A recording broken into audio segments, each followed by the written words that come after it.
Voici l'histoire de Hugo. Hugo, il est parti de zéro, il ne connaissait absolument rien au dropshipping il y a encore quelques semaines. Il s'est donné à fond et ici, en l'espace de seulement 17 jours, il vient de réaliser plus de 40 000 € de vente grâce à sa première boutique e-commerce qu'il a lancée, encore une fois, en partant de zéro. Hugo va nous expliquer comment il est parvenu à faire ça alors qu'il n'était vraiment pas du tout prédestiné à devenir entrepreneur. Du coup, Hugo, est-ce que tu peux, s'il te plaît, te présenter, nous dire un petit peu d'où tu viens et comment tu t'es lancé en dropshipping? Alors moi du coup je m'appelle Hugo, j'ai 23 ans, je viens de l'Est de la France, de la frontière allemande et avant de me lancer dans le drop, je faisais un BTS en alternance en fait dans la société de mon grand frère donc qui est entrepreneur et on va dire qu'il m'a donné un petit peu goût à l'entrepreneuriat à force de travailler avec lui et à la fin de mon alternance et de mes études, j'avais pas vraiment envie de chercher un travail et de commencer un peu à, on va dire à grinder les salaires et tout et chercher quelque chose que je pouvais faire environ de moi-même sans vraiment très grande connaissance et très grand budget en fait.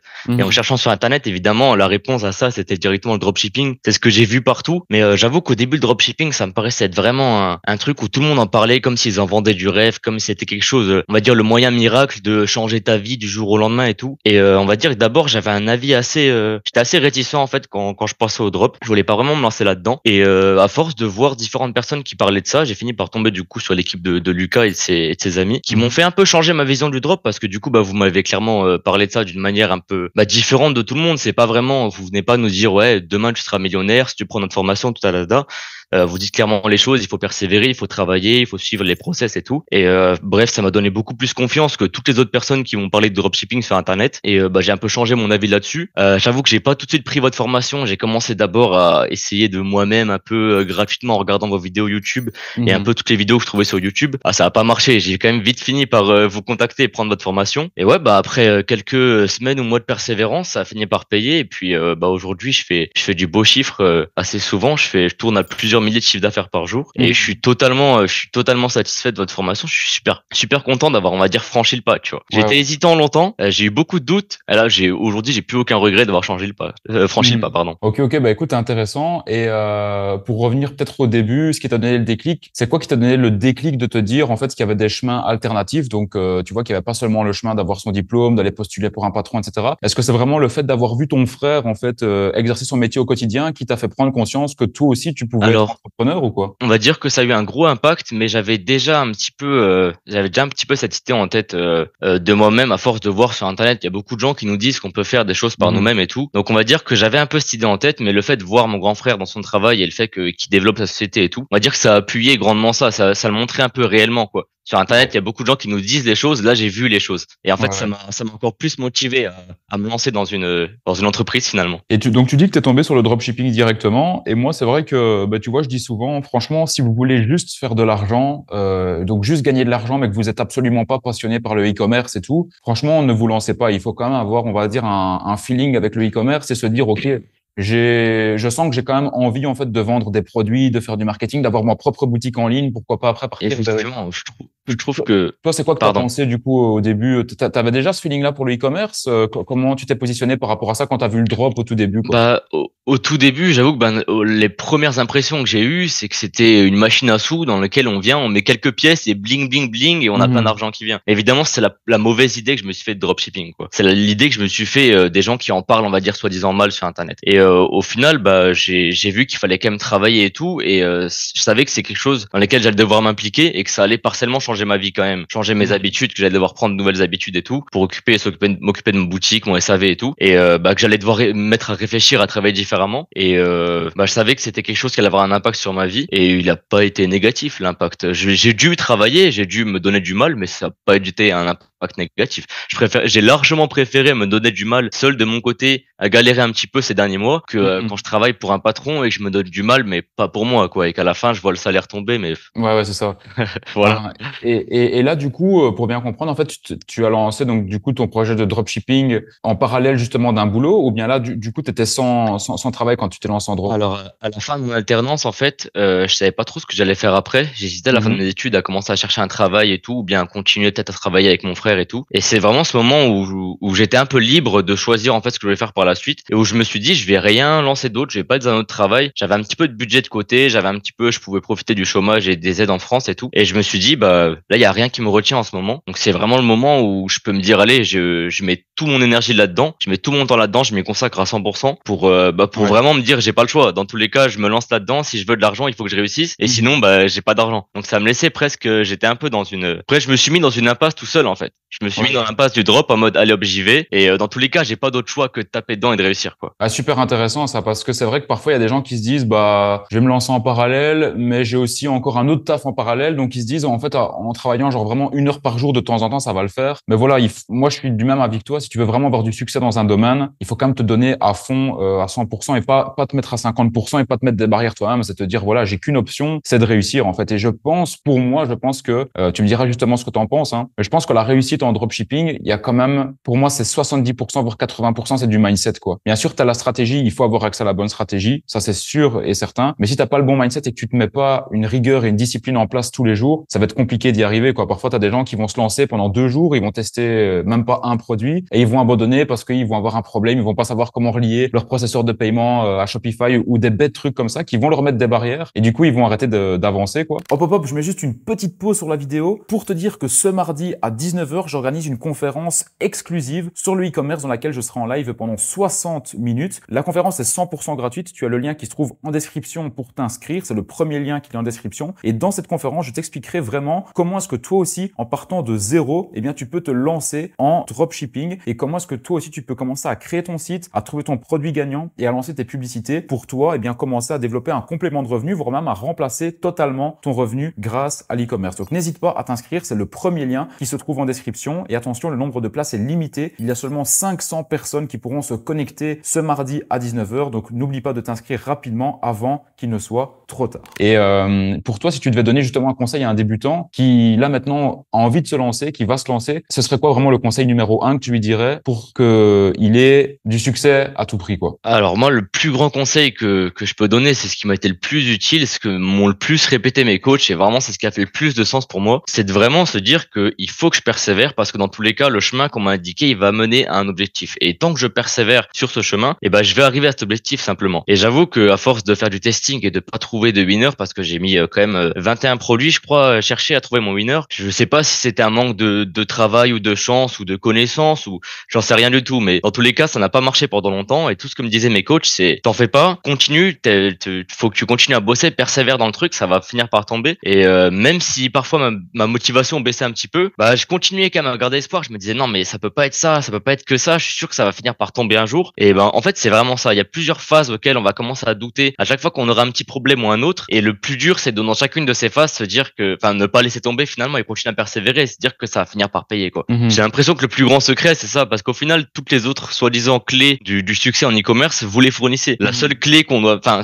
le seul pas qu'on doit faire nous-mêmes c'est se motiver, persévérer et continuer à avancer sur le chemin que vous nous avez tracé quoi. Donc vraiment si je peux donner un conseil aux débutants c'est les gars si vous faites le pas pour commencer ne lâchez pas quoi. Surtout si vous avez commencé à investir, à travailler et tout, ne lâchez pas avant que ça ait payé ou au moins avant que vous ayez remboursé. Et si vous commencez à rembourser ça va payer encore plus. Alors lâchez pas les gars. Ouais non clairement, et c'est vrai que c'est pas évident parce que souvent en fait la motivation d'une personne, d'un entrepreneur est directement corrélée au résultat en fait. Et du coup il y a beaucoup de gens qui ne se basent que sur leur motivation pour avancer dans leur business et continuer à construire, sauf qu'à un moment s'il n'y a pas de résultat la motivation est à zéro et généralement c'est pour ça que les gens arrêtent. C'est pour ça qu'il faut bien en fait décorréler la motivation de la discipline et vraiment séparer les deux et se dire ok la motivation c'est une cause, c'est un effet en fait que je vais ressentir grâce aux résultats que je vais avoir, mais au début si j'ai pas de résultat je suis obligé de m'inculquer une discipline de fou ou en fait que j'ai la motivation ou pas, que j'ai des bonnes émotions ou pas, ben je continue à appliquer en fait et à construire justement ce qu'on m'a dit de faire et c'est comme ça justement que j'arriverai au résultat quoi. Bah, juste pour dire moi quand je me rendais compte que on m'avait annoncé au début en moyenne les gens quand ils font la recherche produit ils trouvent un produit qui se vend bien au bout de 5 à 10 produits ou un petit peu plus. Quand j'arrivais au double à genre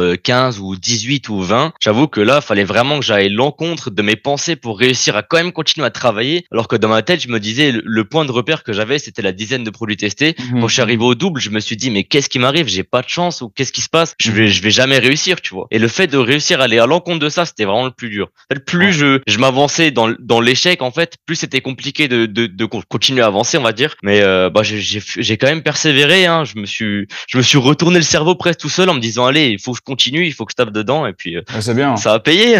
C'est bien, c'est que t'as une bonne mentalité parce que c'est vrai que c'est pas facile pour tout le monde, je veux dire, aller en étant solo, tu vois, de se dire, bah vas-y, je continue, je me retourne le cerveau, surtout au début en fait. On n'a pas vraiment des bonnes bases mindset, etc. C'est quelque chose qui s'apprend avec le temps dans le parcours d'un entrepreneur. C'est vrai qu'au Effectivement. tout début, c'est difficile et c'est bien que tu mettes l'accent là-dessus pour toutes les personnes qui nous regardent et qui vont se lancer ici prochainement, etc. Quoi, tu vois. Ça, c'est vraiment top. Et c'est vrai que généralement, en fait, une fois que tu commences à avoir de l'expérience en e-commerce, après, je dirais que la moyenne, après encore bien évidemment, c'est une moyenne, c'est pas un chiffre réel. Une fois que tu commences un peu à développer un flair et une compétence en fait pour trouver des produits gagnants, tu ne vas plus en fait tester des produits de manière hasardeuse en fait. Et c'est vrai qu'au début, quand tu es débutant, ben, tu vas plus facilement tester des produits hasardeux que si tu les montres à par exemple vraiment un professionnel, etc.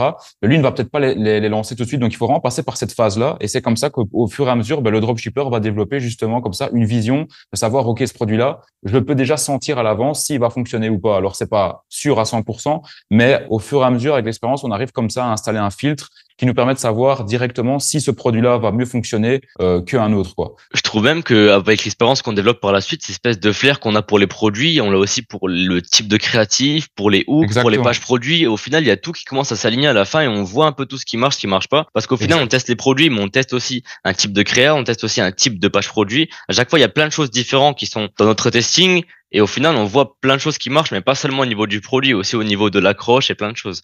Donc Totalement. effectivement, au fur et à mesure, on développe des compétences dans le milieu qu'on n'a pas du tout au début, quoi. Totalement, totalement. Et c'est finalement du marketing et c'est comment en fait faire pour rentrer dans la tête d'un prospect en fait. Et ce qui est pas facile quand tu es dropshipper, c'est de se mettre à la place du prospect. Et ça, c'est une erreur que beaucoup de débutants font, c'est qu'ils se mettent vraiment dans leur tête à eux. Ok, j'aime bien ce produit-là, je vais le mettre sur mon site, je vais faire le site comme ça. Et ça vend. Après, ça vend pas et les gens se demandent ben, pourquoi ça vend pas. Je comprends pas. Mais une fois que tu te mets à la place du prospect et que tu te dis ok, est-ce que moi-même j'achèterais sur ce site-là? Et la plupart du temps, ben c'est non en fait. J'achèterais pas sur ce site-là parce que la créa me donne pas envie. Ça a l'air d'être un produit qui est pas de bonne qualité, la créa pas bien faite. Et donc, comme tu dis, au fur et à mesure, il y a tout qui va commencer à s'élever, être de plus en plus aligné. Et en fait, ben, ta compétence de dropshipper, une fois que tu as trouvé cet alignement-là une fois sur un produit, une page produit et une créa, qui donc sont tous les trois gagnants et donc qui vont te générer du cash, là, tu as développé une compétence, mais qui va te rapporter de l'argent pendant des années, quoi. Là, c'est une compétence en or parce que là, on peut parler justement de tes résultats.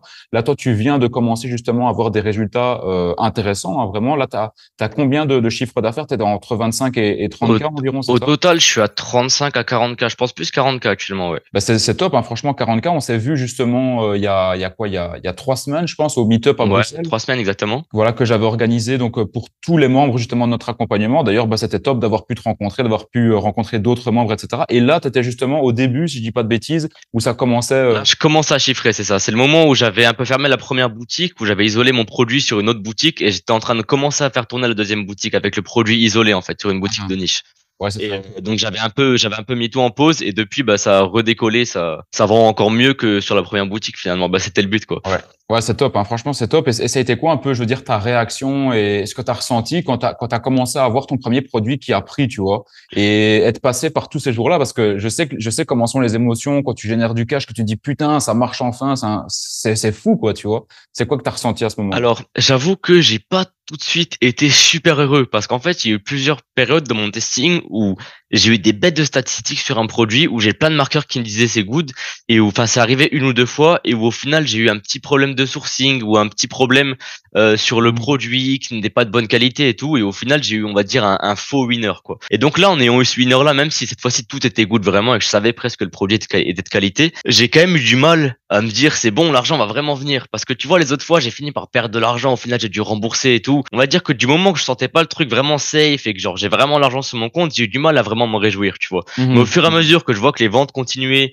que la boutique continuait de se développer, que j'envoyais les produits, que j'avais des bons retours et tout des clients, ah là je commençais un peu au fur et à mesure, mais tu vois ça s'est fait sur un peu long terme au fur et à mesure des jours. Mhm. Et il y a pas vraiment de moment où ça a pété d'un coup et je me suis dit ouais ça y est c'est fini, mais genre c'est comme si mon on va dire que ma jauge de bonheur elle a décollé doucement depuis que je me rends compte que c'est pas des conneries, que c'est vraiment en train de m'arriver, tu vois. Ouais, c'est ça, Et ouais. bah aujourd'hui j'ai un état d'esprit qui est beaucoup plus on va dire, je saurais pas comment dire, mais plus sain qu'il y a quelques semaines, il y a quelques mois, quand je me cassais la tête à essayer de me motiver à essayer de faire des résultats. Parce que là, bah, aujourd'hui, les résultats sont là. Bah, je suis content d'arriver jusque-là et je suis content de pouvoir continuer là-dedans également. Ouais, non, je comprends tout à fait. Mais c'est vrai que, comment dire, c'est bien aussi que tu mettes le doigt là-dessus, où au début, quand on commence à générer de l'argent, ben, de toute façon, dans l'entrepreneuriat, il faut savoir un truc et il faut être prêt à ça quand on se lance. C'est que des problèmes, il y en aura tout le temps. Et il y aura même plus de problèmes que quand tu ne t'es pas lancé dans l'entrepreneuriat. Des galères, il y en aura tout le temps. Donc, des galères avec un agent, des galères avec un fournisseur de paiement, des galères avec un autre truc, un autre truc. Ton rôle d'entrepreneur, c'est de développer ta boîte et c'est de régler des problèmes. C'est les deux. Et ça, faut en être conscient, il faut être prêt. Mais il faut vraiment bien le prendre. Et c'est vrai que ça peut faire stresser au début. Quand tu as tes premiers problèmes avec l'argent, ça fait stresser. Tu te dis, ouais, est-ce que je vais vraiment toucher l'argent, etc. Et finalement, en fait, il faut comprendre un truc, c'est que les problèmes, ils arrivent tous les uns après les autres et à chaque fois, il y a des solutions pour chaque problème. C'est pour ça qu'il y a beaucoup d'entrepreneurs qui ont beaucoup de succès dans le monde. Sinon, bah voilà, je veux dire, le succès n'existerait pas, hein, dans différents business. Mais ce que je veux dire par là, c'est qu'à partir du moment où tu as débloqué ta compétence de pouvoir générer de l'argent avec le e-commerce, même quand tu as des problèmes, tu les règles au fur et à mesure et en parallèle de ça, tu continues à générer de l'argent, quoi. Et tu vois, même peut-être aujourd'hui, toi ou plein ou d'autres personnes ou même moi, on peut faire face à des problèmes, mais il y a une chose qu'on nous enlèvera plus aujourd'hui, c'est la compétence de générer de l'argent. Et donc, souvent, on peut stresser, on se dit, ah merde, j'ai ce problème-là aujourd'hui, comment je vais faire, par exemple, le mois prochain pour me relever de ça ou quoi. Et finalement, en fait, le mois prochain, tu continues à générer de l'argent et tu en génères, en fait, toujours plus. Et finalement, en fait, c'est ça qui est juste ouf, c'est que ta compétence est vraiment, on va dire, axée sur développer ton business, la gestion de problèmes. Mais finalement, la gestion de problèmes, au fur et à mesure, ne te fait plus stresser comme au début parce que C'est tu es vrai. conscient que tu as débloqué justement ton skill et cette compétence-là où tu vas pouvoir générer de l'argent, mais pratiquement Bah, toute ta vie, quoi, tu vois. premièrement, au fur et à mesure que les problèmes arrivent et qu'on les règle, bah, on a de moins en moins peur des problèmes parce qu'on s'y habitue presque. À un moment, il y a tellement de problèmes tous les jours, que ce soit des blocages Facebook ou des clients qui se Mhm. plaignent, juste des clients mécontents, hein, c'est pas de ma faute, juste des clients qui râlent pour X ou Y raison. Il y Mhm. a toujours des petits problèmes à droite à gauche ou parfois avec des livraisons d'argent, enfin, peu importe. Et c'est vrai qu'il y a toujours des problèmes à régler, faut être prêt à les affronter. Et comme je disais, au fur et à mesure que des problèmes arrivent, bon, on s'y habitue un petit peu et ça prend une moins grande place dans notre esprit, tu vois. Et Exact. un autre truc aussi, c'est au fur et à mesure qu'il y a de l'argent sur le compte en banque, les problèmes sont aussi un petit peu moins un problème parce qu'on sait que on peut utiliser potentiellement cet argent pour Exact. demander à quelqu'un de nous aider à résoudre ces problèmes. Donc dans tous les cas, on n'est pas à se dire je suis bloqué, j'ai pas d'argent, j'ai trop de problèmes, je sais plus, je vais pas pouvoir sortir la tête de l'eau. Là, j'avoue que le fait d'avoir affronté des problèmes et en plus savoir que j'ai un peu d'argent qui rentre pour m'aider à les affronter si nécessaire, Mhm. ça fait que il me casse même plus tellement la tête que ça les problèmes. J'en ai toujours de nouveaux, mais C'est ça. ça a plus une aussi grande place dans mon esprit que il y a quelques semaines, quoi. Ouais, top. Très bon point aussi, ce point-là. Et par rapport justement à tes résultats, donc par rapport au fait que tu rien lâché, justement, que tu es rentré dans l'accompagnement, etc. C'est quoi, en fait, et d'ailleurs, c'est même intéressant pour moi aussi, c'est quoi qui t'a fait dire, ben, je vais rentrer dans l'accompagnement de Lucas et sa team, en fait, tu vois? C'est quoi qui t'a fait basculer justement vers nous et te dire, ben, je vais faire confiance à ces mecs-là, finalement, que j'ai jamais vus et que j'ai juste vu quelques vidéos Alors, sur Internet, quoi. vraiment, je pense que c'est juste parce que la majorité des gens, des vidéos sur YouTube qu'on voit, les gens, bah, comme j'ai dit précédemment, ils parlent trop comme s'ils te vendent du rêve et tout. Et c'est vraiment, ils disent fais ça et t'auras ça. Et c'est sûr à 100%. Alors que quand j'ai vu tes vidéos, j'ai vraiment l'impression de parler à un pote, en fait, tu vois. Mhm. J'ai vraiment l'impression que je croisais un pote dans la rue et qu'on discutait comme ça et que tout honnêtement, il me racontait ce qu'il faisait. Et genre ça, directement, ça a fait genre j'ai eu un petit feeling avec toi que j'ai eu avec aucun autre, tu vois. C'est presque Mhm. comme si d'un coup, je me sentis que tu me parlais comme si t'étais mon pote, en fait. Ouais, je Et vois. cette, mais il y a des gens qui font ça, mais ça sent que c'est du mensonge un peu, qu'il y a quelque chose qui cache derrière. Mais toi, non, en fait. Le fait, Mhm. je sais pas, c'est comme tu parles, t'es naturel et tout, t'es réel, tu vois, t'es pas quelqu'un qui va essayer de vendre du rêve et tout. Je sais pas, dans ton discours, ta façon de parler, ça m'a directement beaucoup plus inspiré confiance que d'autres personnes, tu vois. Et ouais, Ok. je sais pas, c'est difficile d'expliquer, mais en voyant tes vidéos, j'ai l'impression qu'un pote me parle, alors que d'autres vidéos, j'ai l'impression que quelqu'un essaie de me faire des leçons, tu vois. Ok, je C'est un vois. peu, Mhm. c'est un peu cet aspect-là. Après, bah finalement, j'ai été tenté par prendre un appel avec ton équipe, comme je vois, Mhm. comme j'ai vu en dessous de beaucoup de tes vidéos. Et après, c'est Maxime, hein, c'est ton pote Maxime. Il est tellement sympa. Il m'a expliqué toutes les choses. Il m'a expliqué sur quoi vous pouvez m'accompagner et tout. Et ça m'a fait accrocher direct, quoi. Bah, lui Ouais, comme ouais. toi, vous m'avez fait comprendre que vous n'avez pas vraiment l'air d'avoir le même état d'esprit que les autres personnes à vouloir gratter le plus possible de gens, vendre le plus possible de formations. Ça se voit que vous voulez y aller pas à pas et aider des gens, tu vois. Et ça, je l'ai vu dès les premiers coups d'œil sur ta chaîne YouTube, tu vois. Ouais, ouais. Ouais, ça fait plaisir. Ça m'a fait une idée totalement différente de ce que je vois des autres gens sur YouTube, tu vois. C'est Bah, pas ça pour fait. rien que au bout de quelques heures après l'appel avec Max, j'ai fini par prendre l'information, quoi. Ouais, ouais, c'est ça. Ok, je comprends. Bah, en tout cas, intéressant, ouais, et ça fait plaisir d'avoir ton feedback aussi. C'est toujours intéressant de voir comment les gens peuvent percevoir ça, parce que moi aussi, finalement, je reste derrière un écran toute ma journée. Et c'est vrai que j'ai pas de feedback direct, c'est des feedbacks virtuels, tu vois, mais c'est difficile de se rendre compte aussi. Donc, ouais, c'est cool d'avoir ton feedback là-dessus et merci pour ton feedback. Par rapport au meet-up, tu vois, parce que là, t'es justement venu au meet-up. Donc, le meet-up, pour ceux qui ne savent pas ce que c'est, donc là, on a organisé en fait une journée de conférence avec mon équipe, donc avec Max, avec Arthur, Lionel, Adrien, Mathias, etc. Enfin bref, toutes les personnes qui font partie de la team. T'en as pensé quoi justement d'une conférence comme ça? Parce que c'est vrai que là, dans un parcours justement d'entrepreneur et plus spécifiquement d'e-commerçant, donc nous, pour les gens qui ne le savent pas, en plus justement d'accompagner des personnes motivées comme toi, on permet aussi 2 fois par an de regrouper toutes les personnes qu'on accompagne dans une journée de conférence qu'on offre gratuitement pour ces personnes-là. Donc toi, tu es venu, on l'avait organisé à Bruxelles, hein, dans un hôtel, etc. T'en as pensé quoi de cette journée-là et est-ce que ça t'a fait péter des barrières supplémentaires? C'est quoi un peu ton feedback de ça? Bon, alors, j'ai vraiment adoré cette journée. Je pense que clairement, c'était une de mes journées préférées depuis que j'ai commencé le drop parce que c'est vraiment là où ça m'a fait casser plein de barrières. Déjà, la solitude, parce que j'ai Mhm. toujours été, on va dire, un peu seul dans ce que je faisais et tout. Et même si je pouvais parler au coach et tout le temps, c'est que virtuel, tu vois. J'étais quand même souvent seul et tout. Et le fait de rencontrer plein de gens qui font la même chose que moi à ton meet-up, déjà, ça a été incroyable. J'ai gardé beaucoup de contacts.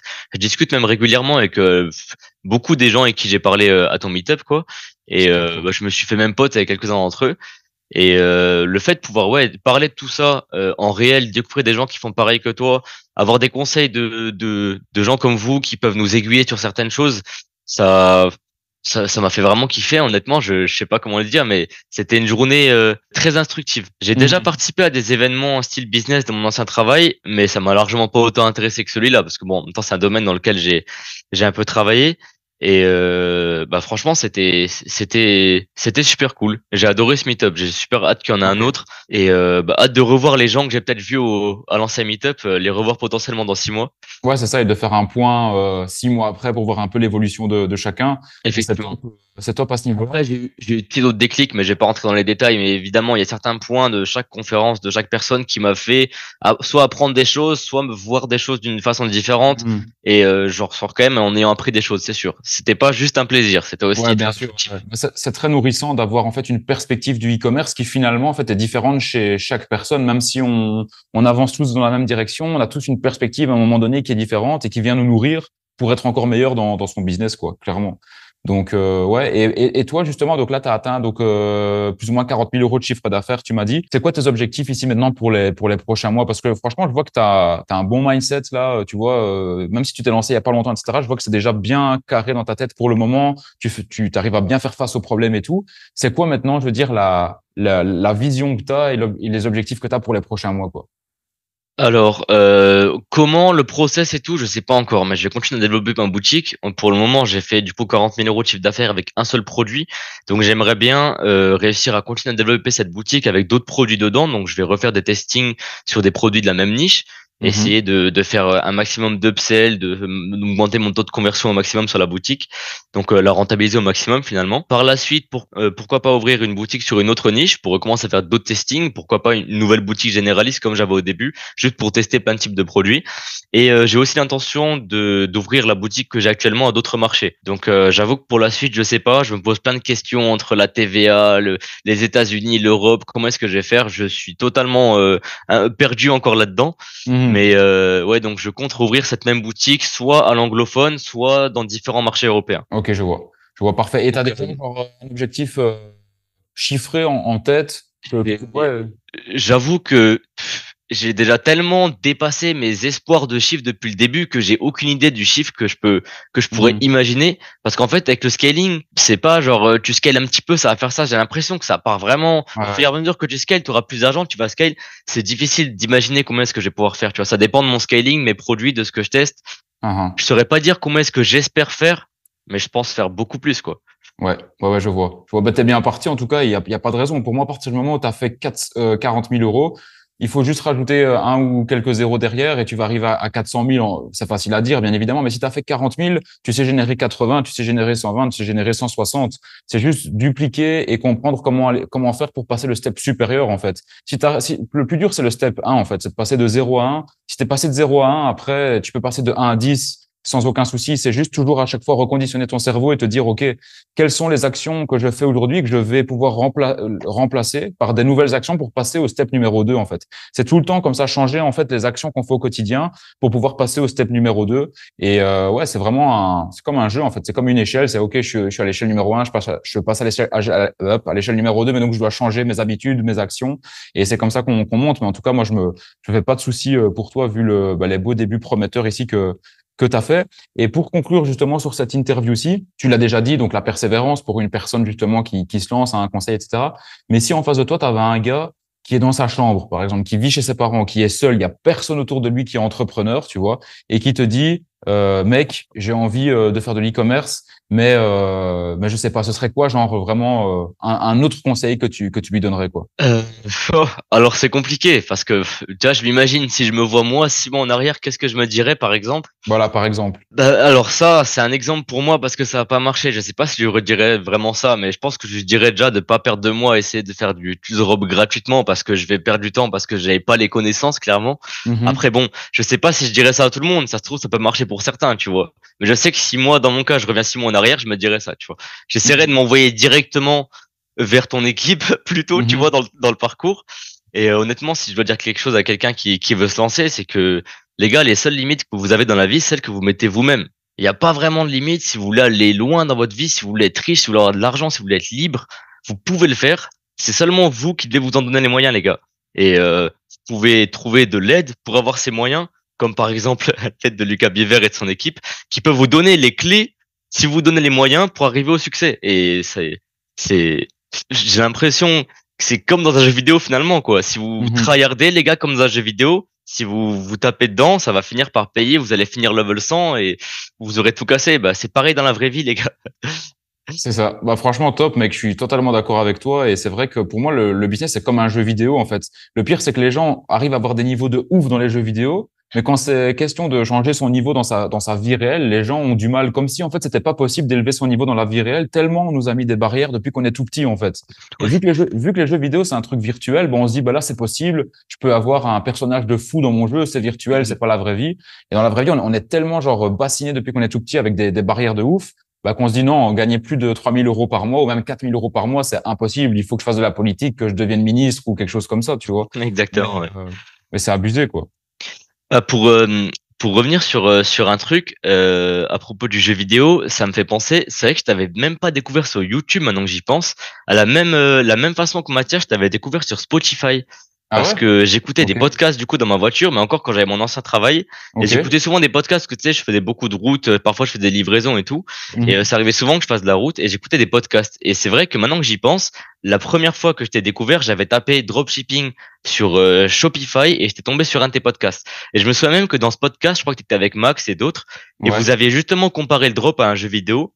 Et je crois que c'est une des premières fois que j'avais entendu ça. Et ce que vous aviez dit là-dedans, ça m'avait, on va dire, ça m'avait marqué un petit peu. Pas forcément sur le jeu vidéo, tu vois, mais ce que vous avez Ouais. dit généralement autour de ça. Et je crois que c'est de par ça que je suis allé vers votre chaîne YouTube et qu'après j'ai découvert tout le reste. Mais il me Ah ouais, semble que ok. ouais, les premières fois c'était sur des podcasts. D'ailleurs, Incroyable. maintenant que je t'en parle, c'est quand le prochain podcast? Ça fait quoi, 5, 6, 8 mois que c'est pas sorti? Moi, j'attends, parfois, je suis dans la voiture, je mets Lucas Biver et il y a pas, ils sont où les podcasts, mec?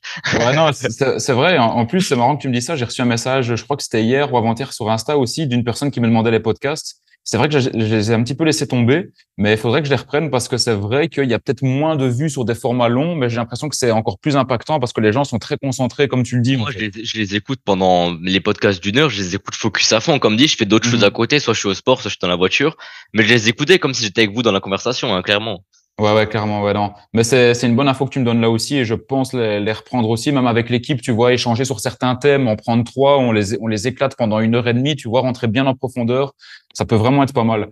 Donc, Ah bah, ouais, ça peut être sympa. Merci de l'info aussi à ce niveau-là, quoi. Mais en tout cas, Hugo, merci pour l'interview. Voilà pour cette vidéo. J'espère que tu as kiffé la regarder, que tu as kiffé écouter l'histoire de Hugo et nos échanges à deux d'un point de vue mindset, etc. Moi, j'ai vraiment pris beaucoup de plaisir à faire cette vidéo. Et n'oublie pas, je te rappelle que ce mardi à 19h, j'organise une conférence exclusive dans laquelle je vais t'expliquer vraiment de A à Z comment est-ce que tu peux te lancer en e-commerce, même en n'ayant aucune compétence et en partant vraiment de zéro. Mon but dans cette conférence, c'est de te donner toutes les clés pour que tu puisses te lancer en dropshipping et avoir tes premiers résultats en l'espace de 72 heures chrono. N'hésite pas, la conférence elle est 100% gratuite, elle va durer 60 minutes et à la fin je resterai encore pendant 15 minutes pour répondre à absolument toutes vos questions. Donc on échangera entre nous, il y aura vraiment une FAQ où je pourrai répondre à toutes vos questions. Le lien se trouve en description pour t'inscrire. Attention, les places sont limitées, donc n'oublie pas de t'inscrire si tu es intéressé dès que tu vois ce message. Et je te dis à mardi à 19h.